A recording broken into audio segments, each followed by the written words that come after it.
Hi friends, ನಮಸ್ಕಾರ. ಎಲ್ಲರಿಗೂ ದುರ್ಗಾ ಚಾನಲ್ಗೆ ಸ್ವಾಗತ. ಇವತ್ತು ಸೂಪರ್ ಆಗಿರುವಂಥ ಆಮೇಲೆ ಸಾಫ್ಟ್ ಆಗಿರುವಂಥ ನಾನ್ ರೆಸಿಪಿನ ನಾನು ಇವತ್ತು ಮಾಡಿ ತೋರಿಸ್ತಿದ್ದೀನಿ. ಭಾಳನೇ ಸಾಫ್ಟಾಗಿ ಬಂದಿದ್ದಾವೆ. ನೀವು ನೋಡ್ತಿರ್ಬೋದು ಎಷ್ಟು ಚೆನ್ನಾಗಿ ಬಂದಾವೆ ಅಂತ ಹೇಳಂದು. ಇದಕ್ಕೆ ನಾನು ಏನೆಲ್ಲ ಇಂಗ್ರೀಡಿಯೆಂಟ್ಸ್ ತೊಗೊಂಡಿದ್ದೀನಿ, ಹೆಂಗೆ ಮಾಡಿದೆ ಅಂತ ಹೇಳಂದು ಹೇಳ್ತೀನಿ. ಅದಕ್ಕೂ ಮೊದಲು ಯಾರೆಲ್ಲ ನನ್ನ ಚಾನಲ್ನ ಸಬ್ಸ್ಕ್ರೈಬ್ ಮಾಡ್ಕೊಂಡಿಲ್ಲೋ ದಯವಿಟ್ಟು ಸಬ್ಸ್ಕ್ರೈಬ್ ಮಾಡಿಕೊಂಡು ಸಪೋರ್ಟ್ ಮಾಡಿ ಫ್ರೆಂಡ್ಸ್. ಇಂಥ ಒಳ್ಳೊಳ್ಳೆ ವಿಡಿಯೋಗಳನ್ನ ತರೋದಕ್ಕೆ ನನಗೆ ಪ್ರೋತ್ಸಾಹ ಸಿಗುತ್ತೆ. ಬರೀ ಏನೆಲ್ಲ ತೊಗೊಂಡಿದ್ದೀನಿ ಅಂತ ಹೇಳಂದು ನಾನು ನಿಮ್ಗೆ ತೋರಿಸ್ತೀನಿ. ಇಲ್ಲಿ ನೋಡ್ರಿ, ನಾನು 2 ಬಟ್ಲಷ್ಟು ಇಲ್ಲಿ ಗೋಧಿ ಹಿಟ್ಟು ತೊಗೊಂಡಿದ್ದೀನಿ. ನಾನು ಗೋಧಿ ಅದೇ ಬಟ್ಲಿಂದ ನಾನು ಅರ್ಧ ಬಟ್ಲಷ್ಟು ಮೈದಾ ಹಿಟ್ಟು ತೊಗೊಂಡಿದ್ದೀನಿ. ಇಲ್ಲಿ ನೀವು ಮೈದಾ ಹಿಟ್ಟು ಹಾಕದೇ ಇದ್ರೂ ನಡೀತೈತಿ, ಬರೀ ಗೋಧಿ ಹಿಟ್ಟಲ್ಲಿ ಮಾಡೋಕ್ಕೆ ಬರ್ತೈತಿ. ಆದರೆ ಮೈದಾ ಹಿಟ್ಟು ಹಾಕಿದ್ರೆ ಒಂದು ಸ್ವಲ್ಪ ಚೆನ್ನಾಗಿ ಬರ್ತಾವೆ ಈ ನಾನ್. ಅದ್ರ ಸಂಬಂಧಿ ನಾನು ಇಲ್ಲಿ ಮೈದಾ ಹಿಟ್ಟನ್ನು ಸ್ವಲ್ಪನೇ ಕ್ವಾಂಟಿಟಿ ಸ್ವಲ್ಪ ತೊಗೊಂಡಿನಿ. 2 ಬಟ್ಲಷ್ಟು ಗೋಧಿ ಹಿಟ್ಟಿಗೆ ನಾವು ಅರ್ಧ ಬಟ್ಲಷ್ಟು ಮೈದಾ ಹಿಟ್ಟು ಏನು ಭಾಳ ಆಗಂಗಿಲ್ಲ ಅನಿಸ್ತೈತಿ. ಇದಕ್ಕೆ ನಾನೀಗ ರುಚಿಗೆ ತಕ್ಕಷ್ಟು ಉಪ್ಪು ಹಾಕೊಂಡಿನಿ. ಹಂಗೆ 1.5 ಸ್ಪೂನಷ್ಟು ಸಕ್ಕರೆ ಪೌಡ್ರನ್ನ ಹಾಕೊಂಡಿದ್ದೀನಿ. ಇದು ಸಕ್ಕರೆ ಪೌಡ್ರು, ಸ್ವಲ್ಪ ಉಪ್ಪು, ಸಕ್ಕರೆ ಪೌಡ್ರು ಮತ್ತು ಒಂದು 5 ರಿಂದ 6 ಸ್ಪೂನ್ ನಾನಿಲ್ಲಿ ಮೊಸರನ್ನು ಹಾಕೊಂಡಿನಿ. ಮೊಸರು ಹಾಕ್ಕೊಂಡು 1 ಚಿಟಿಕೆಯಷ್ಟು ಸೋಡಾ ಪುಡಿ, ಅಡುಗೆ ಸೋಡಾ ಹಾಕ್ತಿರಲ್ಲ ಅದನ್ನು ಹಾಕ್ಕೊಂಡು 1 ಚಮಚದಷ್ಟು ಎಣ್ಣೆ ಹಾಕ್ಕೊಂಡಿನಿ. ಎಣ್ಣೆ ಹಾಕ್ಕೊಂಡಿದ್ದನ್ನ ಚೆನ್ನಾಗಿ ನಾನು ಕಲಿಸ್ಕೊತೀನಿ. ಫಸ್ಟ್ ಎಲ್ಲ ಮಿಕ್ಸ್ ಮಾಡ್ಕೊತೀನಿ. ಮಿಕ್ಸ್ ಮಾಡ್ಕೊಂಡಾದ ನಂತರ ಸ್ವಲ್ಪನೇ ನೀರು ಹಾಕ್ಕೊತಾ ಇದನ್ನ ಒಂದು ಸ್ವಲ್ಪ ಪೂರ್ತಿಯಾಗಿ ಗಟ್ಟಿನಲ್ಲ, ಪೂರ್ತಿ ಅಳಕೋಲ್ಲ, ಹಂಗೆ ನಾವು ಇದನ್ನ ಕಲಿಸ್ಬೇಕು. ಸ್ವಲ್ಪ ಮೆತ್ತಗನ ಇದನ್ನ ಕಲಿಸ್ಬೇಕು. ನಾವು ಚಪಾತಿ ಲಟ್ಟಿಸ್ತೇವಲ್ಲ, ಅದು ಚಪಾತಿ ಕಲಿಸ್ತೇವಲ್ಲ ಹಿಟ್ಟು, ಅದಕ್ಕಿಂತ ಸ್ವಲ್ಪ ಮೆತ್ತಗನ ನಾವು ಇದನ್ನ ಕಲಿಸ್ಕೋಬೇಕಾಗತ್ತೆ. ಒಂದು ಸ್ವಲ್ಪ ಕೈಗೆ ಹಿಟ್ಟು ಹತ್ತತಾ ಇರ್ತೈತಿ, ಆ ರೀತಿ ನಾವು ಇದನ್ನ ಕಲಿಸ್ಕೋಬೇಕಂದ್ರೆ ನಮ್ಮ ನಾನು ಸಾಫ್ಟಾಗಿ ಬರ್ತಾವಿಲ್ಲಿ. ನೋಡ್ರಿ, ನಾನು ತೋರಿಸ್ತೀನಿ. ಬರೀ ಚಪಾತಿ ಪೂರಿ ಇದನ್ನೆಲ್ಲ ನಾವು ಮಾಡ್ಕೊಂಡು ತಿಂದಿರ್ತೀವಿ. ಈ ರೀತಿಯಾಗಿರುವಂಥ ಒಂದು ಸ್ವಲ್ಪ ಹೊಸ ರೆಸಿಪಿನ ನಾವು ಟ್ರೈ ಮಾಡಿದರೆ ಚೆನ್ನಾಗಿರ್ತೈತಿ. ಅದಕ್ಕೋಸ್ಕರ ಈ ರೆಸಿಪಿನ ನೀವು ಟ್ರೈ ಮಾಡಿ ನೋಡಿರಿ. ಹಂಗೆ ನಾನು ಅದನ್ನು ನೆನೆಕಿಟ್ಟೆ ಕಲಿಸಿ ಈ ಕಡೆ ಒಂದು ಕೇಸರಿ ಭಾತನ್ನು ರೆಡಿ ಮಾಡ್ಕೊಂಡು ಹೋಗ್ತೀನಿ. ಸ್ವೀಟ್ ಈ ಥಂಡಿಗೆ ತಿನ್ಬೇಕು ಅನಿಸ್ತೈತಿ, ಅದಕ್ಕೋಸ್ಕರ ಒಂದು ಸ್ವಲ್ಪ ಸ್ವೀಟನ್ನು ಇಲ್ಲಿ ನಾನು ರೆಡಿ ಮಾಡ್ಕೊಂಡು ಹೋಗ್ತೀನಿ. ಇಲ್ಲಿ ನೋಡಿರಿ, 3 ಬಟ್ಲಷ್ಟು ನಾನು ನೀರು ಹಾಕ್ಕೊಂಡಿನಿ. ನೀರು ಕಾದಾದ ನಂತರ 1 ಬಟ್ಲಷ್ಟು ಸಕ್ಕರೆ ಹಾಕ್ಕೊಂಡಿನಿ. ಇದೊಂಥರ ಹೊಸ ರೆಸಿಪಿ ಅನ್ನೋದಕ್ಕಿಂತ ಹೊಸ ಸ್ಟೈಲಲ್ಲಿ ನಾನು ಮಾಡಿ ತೋರಿಸ್ತಿದ್ದೀನಿ. ಅಂದ್ರೆ ನಾವು ರವಾನ ಮೊದಲು ಹುರ್ಕೊಂಡು ಅದಕ್ಕೆ ನೀರು ಹಾಕಿ ನಾವು ಇದನ್ನು ಮಾಡ್ತೀವಿ. ಇದ್ರ ಬದಲಾಗಿ ನಾನು ಏನು ಮಾಡಿದೆ, ಇಲ್ಲಿ 3 ಬಟ್ಲಷ್ಟು ನೀರು ಹಾಕ್ಕೊಂಡಿನಿ. ಅದಕ್ಕೆ ನಾನು 1 ಬಟ್ಲಷ್ಟು ಸಕ್ಕರೆ ಹಾಕ್ಕೊಂಡಿನಿ. ಅದಕ್ಕೆ ಸ್ವಲ್ಪ ಏಲಕ್ಕಿ ಮತ್ತು ಫುಡ್ ಕಲರು, ನೀವು ಬೇಕಿದ್ದರೆ ಫುಡ್ ಕಲರ್ ಹಾಕೋಬೋದು, ಇಲ್ಲ ಅಂದರೆ ಇಲ್ಲ. ಅದಕ್ಕೆ ನಾನು ಹಾಕಿ ಅದನ್ನ ಕುದಿಯೋಕೆ ಇಡ್ತೀನಿ. ಒಂದು ಕಡೆ ಕುದಿಯೋಕೆ ಇಟ್ಕೊಂಡು ಈ ಕಡೆ ಬಾಣಲಿಗೆ ತುಪ್ಪ ಹಾಕ್ಕೊಂಡು ಭಾಳನ ಬೇಗ ಮಾಡ್ಕೋಬೋದು ಫ್ರೆಂಡ್ಸ್. ಇದು ನಾವು ಟೈಮ್ ಹಿಡಿಯಂಗಿಲ್ಲ, ಅದಕ್ಕೋಸ್ಕರ ಈ ಮೆಥಡಲ್ಲೇ ನಾನು ಮಾಡಿ ತೋರಿಸ್ತಿದ್ದೀನಿ. 1-2 ಸ್ಪೂನಷ್ಟು ತುಪ್ಪ ಹಾಕ್ಕೊಂಡಿನಿ. ತುಪ್ಪ ಹಾಕ್ಕೊಂಡು ಅದಕ್ಕೆ ಗೋಡಂಬಿ, ದ್ರಾಕ್ಷಿ, ಬಾದಾಮಿ ಅಷ್ಟನ್ನು ಹಾಕಿ ನಾನಿಲ್ಲಿ ಹುರ್ಕೊತೀನಿ. ಒಂದು ಚೆನ್ನಾಗಿ ಫ್ರೈ ಮಾಡ್ಕೊಂಡು ತೆಗೆದಾದ ನಂತರ ಇಲ್ಲಿ 1 ಬಟ್ಲಷ್ಟು ನಾನು ಏನದು ಚಿರೋಟಿ ರವೆ ಅಲ್ಲ, ಬಾಂಬೆ ರವೆ ತೊಗೊಂಡಿದ್ದೀನಿ. ಅಂದರೆ ಉಪ್ಪಿಟ್ಟಿನ ರವೆ ತೊಗೊಂಡಿದ್ದೀನಿ. ಅಂದರೆ ತೊಗೊಂಡಿದ್ರೆ ಚೆನ್ನಾಗಿ ಘಮ ಬರೋವರೆಗೂ ಹುರಿಬೇಕು. ಘಮ ಬಂದಾದಮೇಲೂ ನಾವು ಇನ್ನು ಸ್ವಲ್ಪ ಕೈ ಆಡಿಸ್ಕೊತಾ ಇರ್ಬೇಕು. ಅಂದ್ರೆ ಇದೊಂಥರ ಒಂದು ಸ್ವಲ್ಪ ಕಲರ್ ಚೇಂಜ್ ಆಗುತ್ತೆ, ಹಂಗೆ ನಾವು ಇದನ್ನ ಒಂದು ಸ್ವಲ್ಪ ಫ್ರೈ ಮಾಡ್ಕೋಬೇಕಾಗತ್ತೆ. ನಾವು ಘಮ ಅಂದ ತಕ್ಷಣ ನಾವು ಆಫ್ ಮಾಡಿಬಿಡ್ತೀವಿ, ಆಮೇಲೆ ಇಳಿಸ್ಬಿಡ್ತೀವಲ್ಲ, ಹಂಗೆ ಬೇಡ. ಒಂದು ಸ್ವಲ್ಪ ಇನ್ನೊಂದು ಸ್ವಲ್ಪ ಕೈ ಆಡಿಸ್ಕೊತಾ ಇರ್ಬೇಕು ನಾವು ಇದನ್ನ. ನೋಡ್ರಿ, ಈ ರೀತಿ ಭಾಳನೇ ಚೆನ್ನಾಗಿ ಉದುರಾಗಿ ತುಪ್ಪ ಹಾಕ್ಕೊಂಡು ನಾವು ಹುರಿತೀವಲ್ಲ, ಮತ್ತೆ 2 ಸ್ಪೂನಷ್ಟು ತುಪ್ಪ ಹಾಕ್ಕೊಂಡು ನಾನು ಇದನ್ನ ಹುರಿದಿದ್ದೀನಿ. ಭಾಳ ಘಮನೂ ಅನ್ನೋಕೊಂತೈತಿ. ಆಮೇಲೆ ಅದು ತುಪ್ಪ ಹಾಕಿರ್ತೀವಲ್ಲ, ಒಂದು ಸ್ವಲ್ಪ ಅದು ತುಪ್ಪ ಹಾಕಿದ್ದು ಒಂದು ಸ್ವಲ್ಪ ರಿಲೀಸ್ ಆಗ್ತಿರ್ತೈತಿ. ಆ ಮಟ್ಟಕ್ಕೆ ನಾವು ಅದನ್ನ ಹುರಿತಾ ಇರಬೇಕು. ರವಾನ ಚೆನ್ನಾಗಿ ಹುರಿದು ತೆಗೆದೆ ನಾನು. ಅಂದರೆ ಘಮ ಬರ್ತೈತಲ್ಲ, ಘಮ ಬಂದು ಆದಮೇಲೂ ನಾವು ಒಂದು ಸ್ವಲ್ಪ ರವಾನ ಹುರಿತಿರ್ಬೇಕು. ಹುರಿದಾದ್ಮೇಲೆ ನಾವು ಏನು ಮಾಡ್ಬೇಕು, ಇದಕ್ಕೆ ನಾನು ನೀರು ಕಾಯಿಸಿಟ್ಕೊಂಡಿದ್ದೆನ ಸಕ್ಕರೆ ನೀರು ಇದಕ್ಕೆ ಹಾಕ್ಕೊಂಡು ಚೆನ್ನಾಗಿ ಇದನ್ನ ಮಿಕ್ಸ್ ಮಾಡ್ತೀನಿ. ನಾನು ಮಿಕ್ಸ್ ಮಾಡ್ಕೊತ ಕುದಿಸ್ಬೇಕು ಚೆನ್ನಾಗಿ. ಇದನ್ನು ಕುದಿಸ್ಕೊತ 1-2 ಸ್ಪೂನಷ್ಟು ನಾನು ಮಧ್ಯಕ್ಕೆ 1-2 ಸ್ಪೂನಷ್ಟು ಇಲ್ಲಿ ತುಪ್ಪ ಹಾಕ್ಕೊಂಡಿನಿ.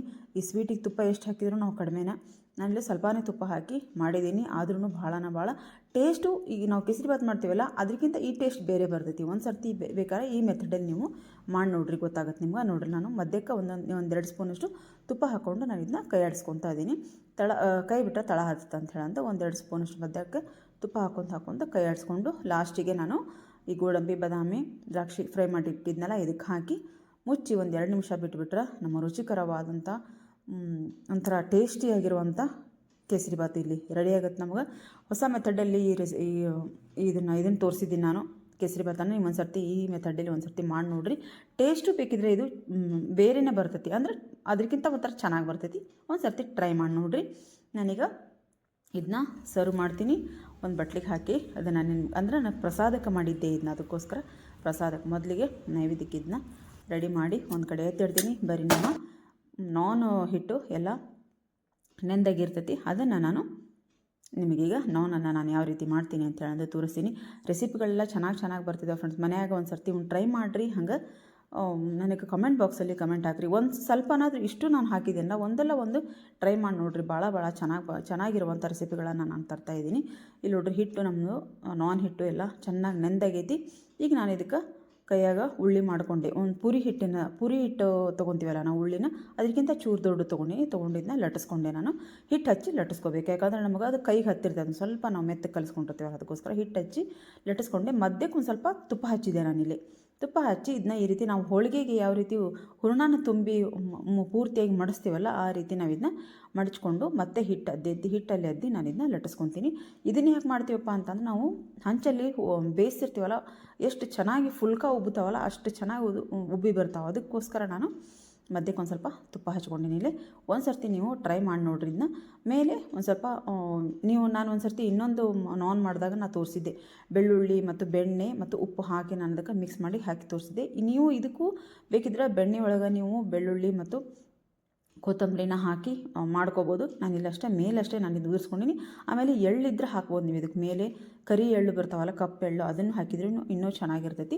ನನ್ನ ಹತ್ರ ಇರಲಿಲ್ಲ, ಹಾಗಾಗಿ ನಾನು ಇಲ್ಲಿ ಹಾಕಿಲ್ಲ. ಕೊತ್ತಂಬರಿ ಅಷ್ಟೇ ಹಾಕಿ ನಾನು ಮತ್ತೆ ಲಟ್ಟಿಸ್ಕೊಂಡಿದ್ದನ್ನ ನಾನು ಬೇಯಿಸ್ಕೊಂಡು ಆಮೇಲೆ ಕೈಯಾಗಂತೂ ಅಷ್ಟು ಸಾಫ್ಟ್ ಆಗ್ತಾವೆ. ಬಾಯಲ್ಲಿನೂ ತುಪ್ಪನೂ ಹಚ್ಚಿರ್ತೀವಿ ಮತ್ತು ನಾವು ಕೊತ್ತಂಬರಿನೂ ಹಾಕಿರ್ತೀವಿ. ಎಲ್ಲ ಮೊಸರು ಎಲ್ಲ ಹಾಕಿ ನಾವು ಕಲಿಸ್ಕೊಂಡಿರ್ತೀವಲ್ಲ, ಅದ್ರದ್ದೊಂಥರ ಫ್ಲೇವರ್ ಭಾಳ ಚೆನ್ನಾಗಿ ಬರ್ತೈತೆ ಬಾಯಾಗ. ಹಾಗಾಗಿ ನೀವು ಒಂದು ಸರ್ತಿ ಈ ನಾನ್ ರೆಸಿಪಿನ ನೀವು ಟ್ರೈ ಮಾಡಿ ನೋಡಿರಿ. ಇದ್ರ ಜೊತೆಗೆ ನಾನು ನೆಕ್ಸ್ಟ್ ವಿಡಿಯೋದಲ್ಲಿ ನಾನು ಒಂದು ಒಳ್ಳೆ ಗ್ರೇವಿನ ನಾನು ನಿಮಗೆ ತೋರಿಸ್ತೀನಿ. ನೋಡ್ರಿ ಎಷ್ಟು ಚೆನ್ನಾಗಿ ಉಬ್ಬಿ ಬರ್ತಾವೆ ಅಂತ. ನೋಡ್ರಿ ಎಷ್ಟು ಚೆನ್ನಾಗಿ ಉಬ್ತಾವೆ ಅಂದ್ರೆ, ಎಷ್ಟು ಚೆನ್ನಾಗಿ ಉಬ್ಬಿ ಬರ್ತಾವೆ ಮತ್ತು ಅಷ್ಟು ಸಾಫ್ಟೂ ಆಗ್ತಾವೆ. ನೀವು ಮಾಡಿಟ್ಟು ಒಂದು ಸ್ವಲ್ಪ ಹೊತ್ತು ಬಿಟ್ಟು ತಿಂದ್ರೂ ಅಷ್ಟೇ ಸಾಫ್ಟಾಗಿ ನಮಗೆ ಈ ನಾನು ಬರ್ತಾವೆ. ಈ ನಾವು ಹೋಟೆಲ್ನೆಲ್ಲ ತೊಗೊತೀವಲ್ಲ, ಅದು ಪೂರ್ತಿ ಮೈದಾ ಹಿಟ್ಟಿಂದ ಮಾಡಿರ್ತಾರೆ. ಅದು ಆರಿದ ಮೇಲಂತೂ ತಿನ್ನೋಕೆ ಬರೋಂಗಿಲ್ಲ. ಆದರೆ ಇದು ಹಾಗಲ್ಲ, ನೀವು ಮಾಡಿಟ್ಟು ಆಮೇಲಾದರೂ ನೀವು ಇದನ್ನ ಹಾಟ್ ಬಾಕ್ಸ್ನಲ್ಲಿ ಇಟ್ಟು ಆಮೇಲಾದರೂ ನೀವು ಇದನ್ನ ತಿನ್ಬೋದು. ಭಾಳನ ಸಾಫ್ಟಾಗಿಯೂ ಇರ್ತಾವೆ, ಆಮೇಲೆ ಅದೇ ಟೇಸ್ಟೇ ಇರ್ತೈತಿ. ನೀವು ಇದಕ್ಕೆ ಏನು ಹಚ್ಚದೇನೆ ಹಂಗೂ ನೀವು ಇದನ್ನ ಮಾಡ್ಕೋಬೋದು. ನಾನು ಅದನ್ನೂ ಒಂದು ನಿಮಗಿಲ್ಲಿ ಮಾಡಿ ತೋರಿಸಿದ್ದೀನಿ. ನೀವು ಬೇಕಿದ್ದರೆ ಬೆಳ್ಳುಳ್ಳಿ, ಕೊತ್ತಂಬರಿ ಮತ್ತು ಎಳ್ಳು ಹಾಕಿ ಅದನ್ನು ಹಾಕಿ ನೀವು ಬೆಣ್ಣೆ ಒಳಗೆ ಹಾಕಿ ಮೇಲೆ ಹಚ್ಕೊಂಡು ಮಾಡ್ಕೋಬೋದು. ಇಲ್ಲಾಂದ್ರೆ ಬರೀ ಕೊತ್ತಂಬರಿ ಮತ್ತು ಎಳ್ಳು ಹಾಕಿ ಮಾಡ್ಕೋಬೋದು. ಇಲ್ಲಾಂದ್ರೆ ನಾವು ಏನು ಹಚ್ಚಂಗಿಲ್ಲಪ್ಪ ಹಾಗೆ ಮಾಡ್ಕೊತೀವಿ ಅಂತ ಅಂದರೂ ನೀವು ಹಂಗೂ ಮಾಡ್ಕೋಬೋದು. ನೋಡ್ರಿ ಎಷ್ಟು ಸಾಫ್ಟಾಗಿ ಯಾವ್ದಾವಂದ್ರೆ, ನೀವು ಅದು ರೆಸಿಪಿನ ಮನ್ಯಾಗ ಟ್ರೈ ಮಾಡಿದ್ರೆ ಗೊತ್ತಾಗತ್ತಿದೆ ಹೆಂಗಾಗಿದ್ದಾವೆ ಅಂತೇಳಂದು. ಒಂದು ಸರ್ತಿ ಈ ರೆಸಿಪಿನ ನೀವು ಟ್ರೈ ಮಾಡಿ ನೋಡಿರಿ. ನಾನು ಇದನ್ನು ಕೈಮಾ ಜೊತೆಗೆ ಇದನ್ನು ನಾನು ಸರ್ವ್ ಮಾಡ್ತಿದ್ದೆ, ಹಾಗಾಗಿ ನಾನು ಇದಕ್ಕೆ ಬೇರೆ ಏನು ಗ್ರೇವಿನ ಮಾಡಿಲ್ಲ. ನೆಕ್ಸ್ಟ್ ನಾನು ಇದಕ್ಕೆ ಗ್ರೇವಿನ ಮಾಡಿ ತೋರಿಸ್ತೀನಿ. ಒಳ್ಳೊಳ್ಳೆ ರೆಸಿಪಿಗಳನ್ನ ನಾನು ತರ್ತಾ ಇದ್ದೀನಿ. ಪೂರ್ತಿಯಾಗಿ ವಿಡಿಯೋ ನೋಡಿರಿ, ಸಪೋರ್ಟ್ ಮಾಡಿರಿ ಅಂತ ಹೇಳ್ತೀನಿ. ಹಾಗೆ ಯಾರೆಲ್ಲ ಚಾನಲ್ನ ಸಬ್ಸ್ಕ್ರೈಬ್ ಮಾಡ್ಕೊಂಡಿಲ್ಲ ದಯವಿಟ್ಟು ಸಬ್ಸ್ಕ್ರೈಬ್ ಮಾಡಿಕೊಂಡು ಬೆಲ್ ಬಟನ್ ಕ್ಲಿಕ್ ಮಾಡಿರಿ. ನಾನು ಯಾವುದೇ ವಿಡಿಯೋ ಹಾಕಿದ್ರೂ ನೋಟಿಫಿಕೇಷನ್ ಬೇಗನೆ ಬರುತ್ತೆ. ಅದಕ್ಕೋಸ್ಕರ ವಿಡಿಯೋ ಇಷ್ಟ ಆದ್ರೆ ಮತ್ತು ರೆಸಿಪಿಗಳು ಇಷ್ಟ ಆದರೆ ದಯವಿಟ್ಟು ಒಂದು ಲೈಕ್ ಮಾಡಿರಿ. ನೋಡಿರಿ, ನಮ್ಮ ರುಚಿಕರವಾದಂಥ ಒಂದು ನಾನ್ ರೆಸಿಪಿ ಮತ್ತು ಒಂದು ಸ್ವೀಟು ಕೇಸರಿಬಾತ್ ರೆಸಿಪಿನ ನಾನಿಲ್ಲಿ ಹೊಸ ಮೆಥಡಲ್ಲಿ ತೋರಿಸಿದ್ದೀನಿ. ಒಂದು ಸರ್ತಿ ಈ ರೆಸಿಪಿಗಳನ್ನ ಟ್ರೈ ಮಾಡಿ ನೋಡಿರಿ. ಮತ್ತು ನಾನು ಮುಂದೆ ಒಳ್ಳೆ ವಿಡಿಯೋದೊಂದಿಗೆ ಬರ್ತೀನಿ. ಅಲ್ಲಿವರೆಗೂ ವಿಡಿಯೋ ನೋಡ್ತಾಯಿರಿ, ಸಪೋರ್ಟ್ ಮಾಡ್ತಾಯಿರಿ ಫ್ರೆಂಡ್ಸ್. ಮತ್ತು ಮುಂದೆ ಒಂದು ಒಳ್ಳೆ ವಿಡಿಯೋದೊಂದಿಗೆ ಬರ್ತೀನಿ. ಅಲ್ಲಿವರೆಗೂ ಬಾಯ್ ಫ್ರೆಂಡ್ಸ್, ಬಾಯ್.